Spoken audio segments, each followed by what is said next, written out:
স্ক্রিনে এখন আপনারা যে গাছটি দেখছেন এটা হচ্ছে পেন্সিল ক্যাকটাস বা রুল ক্যাকটাস।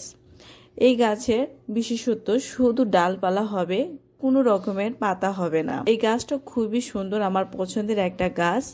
এই গাছ থেকে আমি একটা কাটিং করে নিব পুনরায় চারা দেওয়ার জন্য। অনেকেই আমার থেকে চেয়েছে, তো ওইভাবে আমি সময় পাই না। গাছগুলো আমার বেলকুনিতে ছিল, সেই বেলকুনির থেকে উপরে ছিল, স্প্রে ট্রে করা হয়নি, গাছে অনেক ময়লা হয়ে গেছে।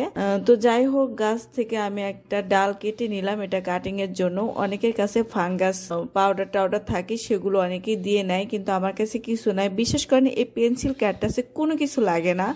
যদি অ্যালোভেরা জেল থাকে সেটা দিয়ে নিতে পারবেন, বিশেষত কিছুই লাগে না। শুধু ডালটা ভেঙে মাটিতে রেখে দিলেই কিন্তু 10-12 দিন পরে অনেক শিকড় জ্বালিয়ে যায়, তখন এটা আপনারা পুনরায় বড় একটা পাত্রে লাগিয়ে নিতে পারবেন।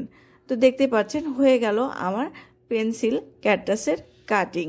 তো এভাবে কিন্তু আপনারাও গাছ থেকে কাটিং তৈরি করে নিতে পারবেন অনেকগুলা, এবং বাণিজ্যিকভাবে এগুলো কিন্তু সেলও করতে পারবেন। আমার এই ভিডিওটা আপনাদের কেমন লাগলো সেটা কিন্তু অবশ্যই জানাবেন।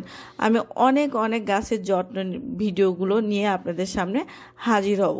ততক্ষণ পর্যন্ত আল্লাহ হাফেজ।